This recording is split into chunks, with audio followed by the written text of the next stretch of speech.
Muy buenos días, ya llegamos a la mitad de mayo, día 15 de mayo, y titulamos nuestra columna de hoy, día 518, Señor Presidente, su llamado al odio es un delito. Julius Streicher fue uno de los nazis más importantes a la hora de llevar adelante el Holocausto. Su participación fue decisiva, y así lo juzgaron en los juicios de Nuremberg. Sin embargo, Streicher no mató a nadie con sus propias manos, ni tampoco ordenó matar a nadie directamente. No fue él quien organizó el horror de Auschwitz o de otros campos de concentración. Tampoco fue quien ideó la llamada solución final. Su delito contra la humanidad fue instrumentado a través de una herramienta que parece mucho más inocente: la palabra. Streicher era el editor de un periódico antisemita llamado Der Stürmer, es decir, en español, el atacante.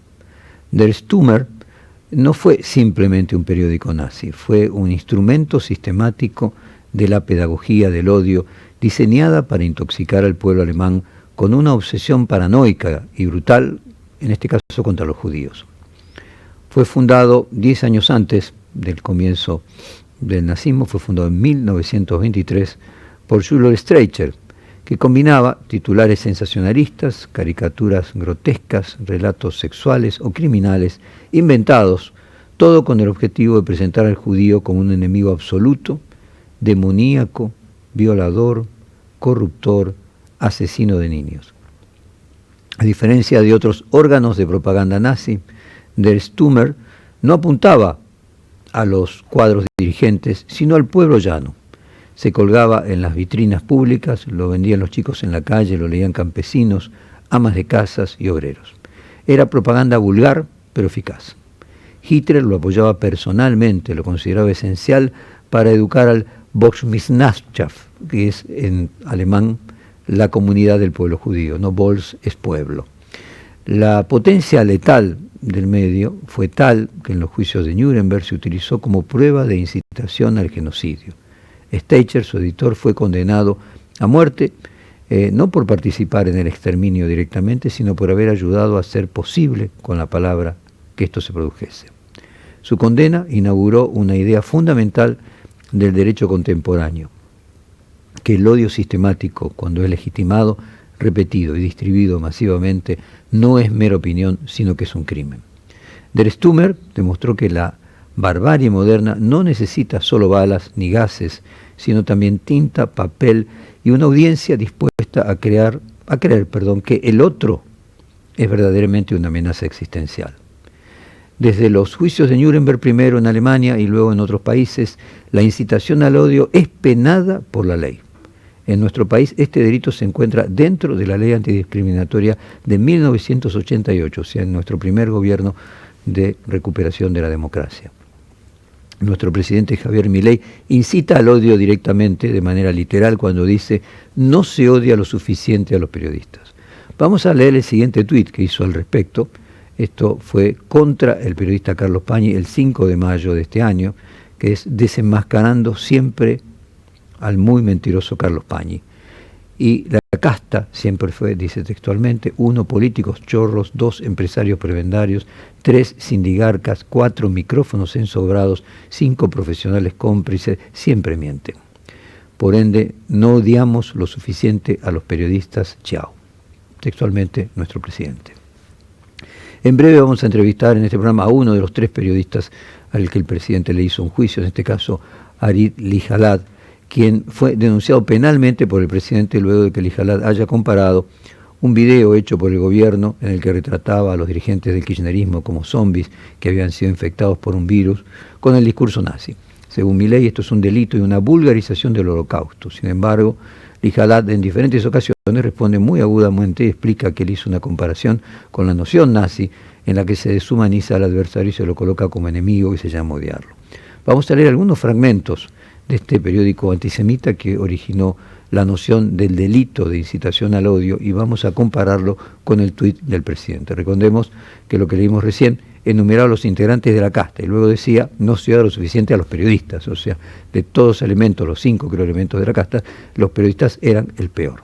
El enemigo del pueblo alemán tiene muchas caras, decía este periódico nazi. Es el judío usurero, el marxista traidor, el bolchevique asesino, el capitalista especulador, el pacifista cobarde, el católico internacionalista y el liberal degenerado. Periódico Der Stürmer, 1934, un año después de que Hitler hubiese asumido. El pueblo alemán no odia lo suficiente, aún no comprende que el judío es un asesino. Solo cuando el odio sea absoluto, total, implacable, estaremos a salvo. Der Stürmer, 1935, habían pasado 2 años, lo primero al año después de asumir Hitler, esto segundo a los 2 años de haber asumido. Y quienes comparamos el discurso nazi y el discurso libertario, no se puede decir que sean dos fenómenos totalmente distintos, esto es verdad, lo son, pero tienen comparaciones que ayudan a tratar de entender de manera profunda el presente, es decir, la comparación ayuda a comprender este fenómeno nuevo que son los libertarios como parte del auge de la extrema derecha mundial. Para esto hay que entender la diferencia entre similitud y analogía. En Surfaces and Essences, Hofstadter y Sander, sus autores, proponen que la analogía es un núcleo del pensamiento humano, más que la lógica formal o la deducción. Para ellos, pensar es hacer analogías constantemente, ver una situación nueva a través del lente de otra conocida. A diferencia de las similitudes, que se limitan a las coincidencias superficiales, como el color o la forma de dos objetos, la analogía implica establecer relaciones profundas y funcionales. No es decir, esto se parece a aquello, sino esto funciona como aquello. Por ejemplo, decir que una célula es como una fábrica, no señala una semejanza visual, sino una estructura organizativa similar. La similitud, en cambio, es estática y perceptiva. Un limón y una pelota de tenis pueden ser similares porque son redondos y amarillos, pero no nos dicen nada nuevo al compararlos. La analogía, en cambio, es una herramienta cognitiva, activa, que sirve para explicar, entender o descubrir. Según los autores, toda comprensión, desde el lenguaje cotidiano hasta las ideas científicas, se basan en ese acto creativo de analogizar. Es el fuego que alimenta el pensamiento, mientras que la similitud apenas lo roza su superficie, lo roza superficialmente. Vamos a escuchar ahora qué analogía hace el autor del libro Síndrome 1933, por el cual estos dos periodistas, Lijalad y Pañi, son enjuiciados por el presidente por banalizar el Holocausto. Pero vamos a escuchar el reportaje que le pude hacer al autor del libro, a Seamus Ginsberg, autor, como decíamos, de Síndrome 1933, y él mismo la comparación que hace entre el discurso nazi y el discurso de nuestro presidente. Nos estamos refiriendo casualmente al autor del libro que dio el origen a estas notas donde el presidente dice que se banaliza el Holocausto. El autor de Síndrome 1933 se refiere a Javier Milei. Escuchemos y veamos aquellos que nos están viendo por televisión el reportaje. Déjeme contarle que Milei dijo en Davos, apuntó contra la ideología de género, tildándola directamente de pedófila, tomando como norma general el caso de una pareja homosexual norteamericana condenado por abusar sexualmente de sus hijos adoptivos.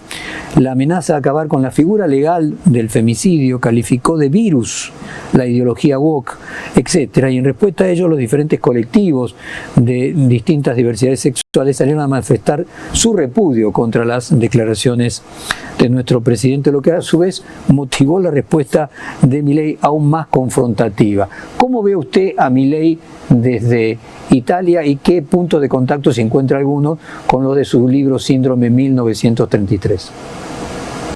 Io ho letto sui giornali dell'intervento del vostro presidente Milei a Davos. He leído en los periódicos del discurso de su presidente Milei en Davos y de hecho el lenguaje es de una violencia sin precedentes.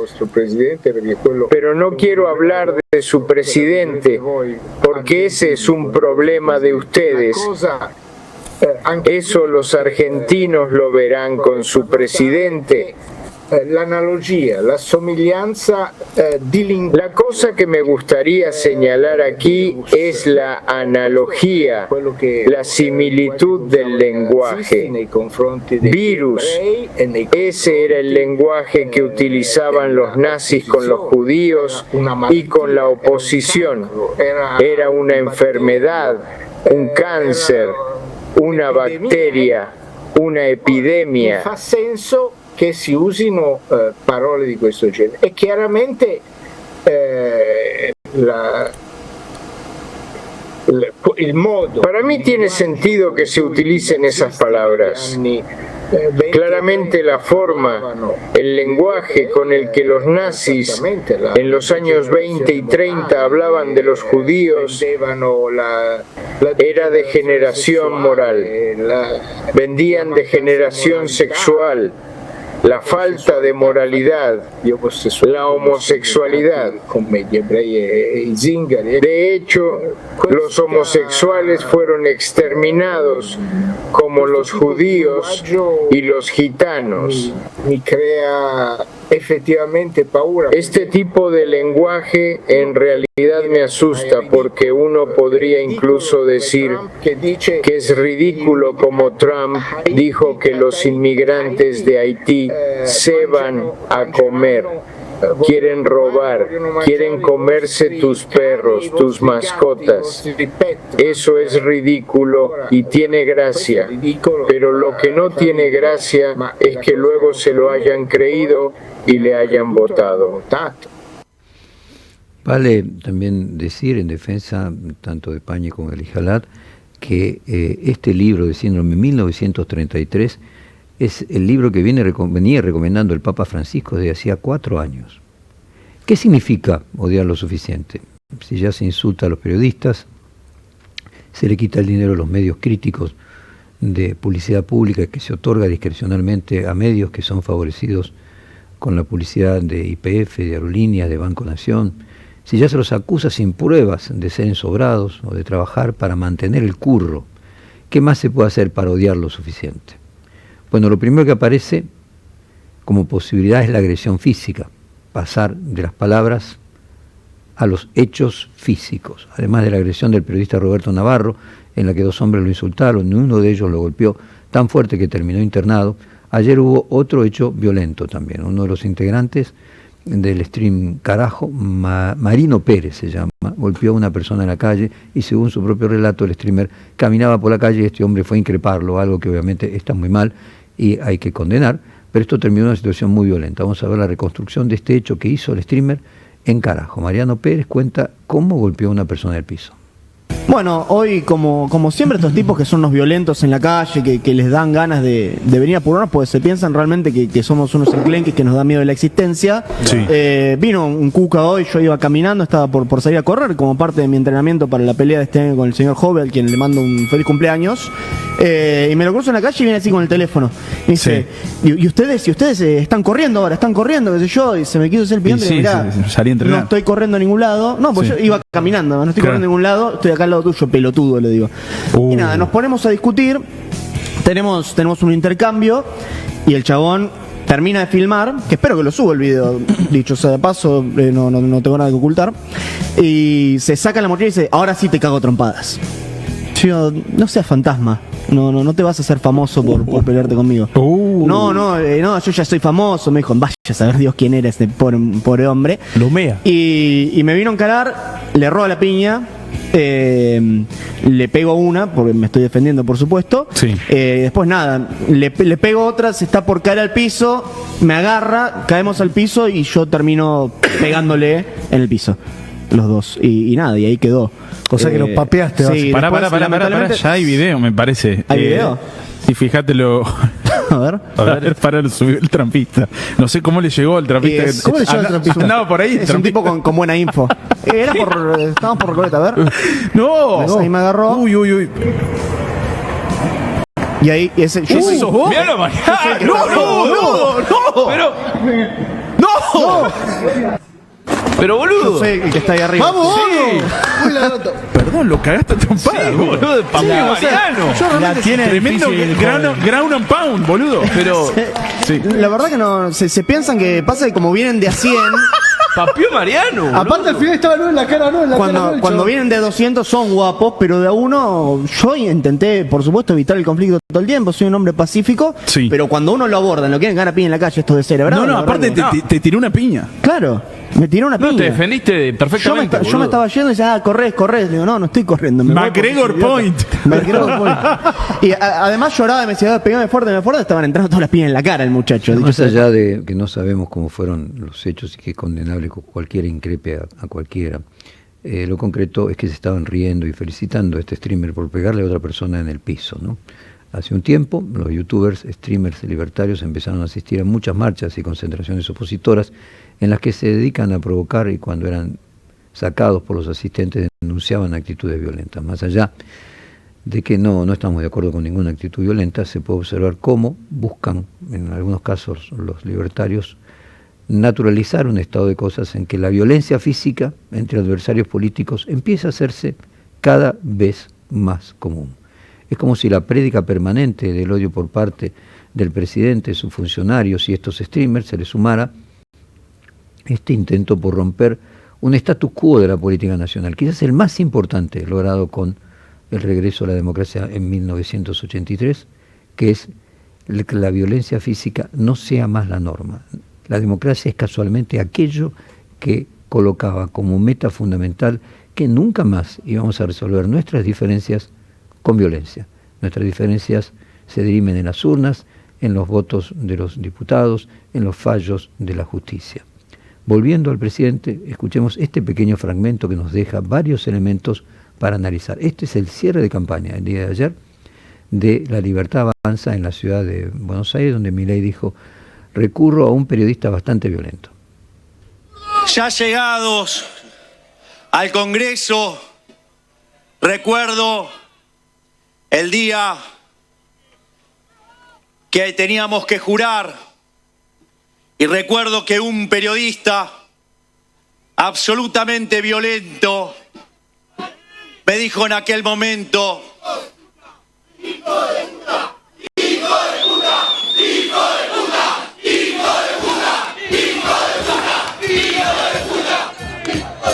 que era lo que podíamos hacer solamente 2 diputados dentro de 257. Allá en esa fecha de diciembre, como suele ser regularmente, era la festividad de Hanukkah, cuando recuerda que el pueblo judío recupera el templo que estaba en manos de los griegos, y de donde sale esa maravillosa frase de Macabeos que dice que la victoria en la guerra no depende de la cantidad de soldados, sino de las fuerzas que vienen del cielo. Bueno, nuevamente menciona la palabra periodista y sus militantes gritan hijo de puta, ¿no? Esto ya lo vimos también en aquel otro meeting de La Libertad Avanza en el Parque Lezama. Como ven, la incitación a los insultos a periodistas son una constante en los actos de Milei. Esto fue de ayer mismo.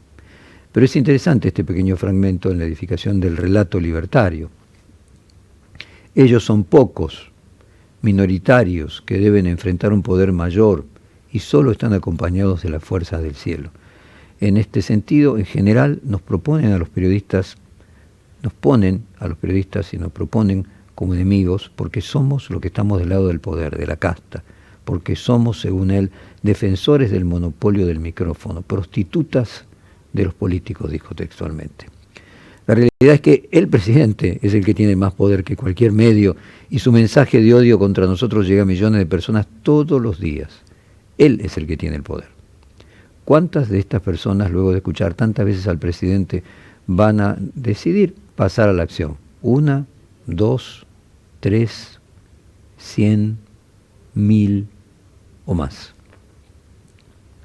Por todo esto, para intentar frenar estas declaraciones del odio, desde Perfil presentamos esta semana, el lunes más precisamente, una denuncia contra el presidente Javier Milei por incitación al odio, cayó en el juzgado de la jueza Servini con el fiscal Tayano, y nos parece inadmisible vivir en una sociedad que después de todo lo que sucedió en la historia del siglo XX se siga promoviendo la incitación al odio desde el poder del Estado.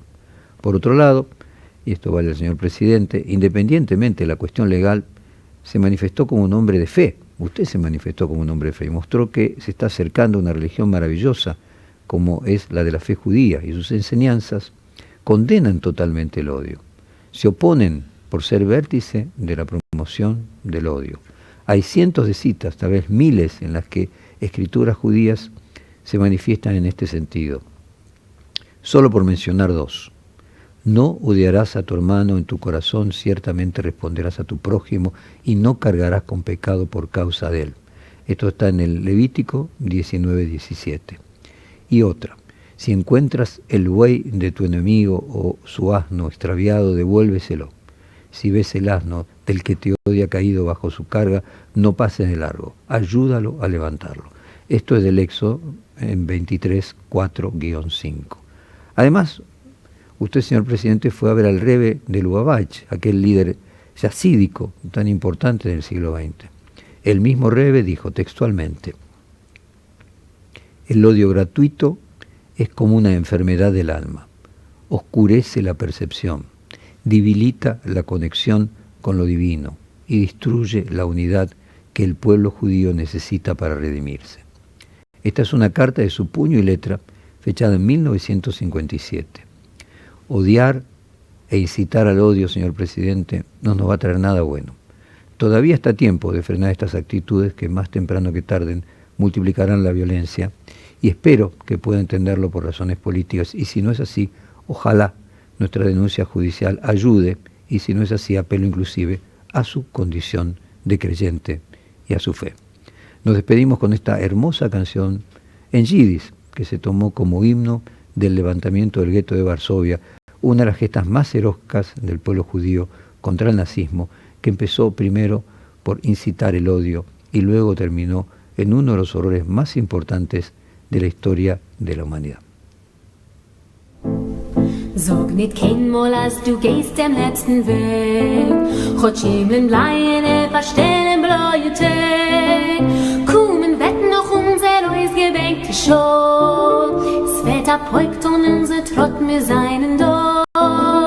Kommen wird noch unser ausgebänkte Show. Das Wetter beugt und unser Trott wir seinen da. Von grünem Palmenland bis weißem Land von Schnee. Wir kommen an mit unser Blei, mit unser Weh. Und wo gefallen ist, das spritzt von unser Blut. Sprotzen wird dort unser Gwure, unser Mut. Und wo gefallen ist, das spritzt von unser Blut. Sprotzen wird dort unser Gwure, unser Mut. Es wird die Morgensonne beginnen in unserem Heim. Und der Nächten will verschwinden mit dem Feind.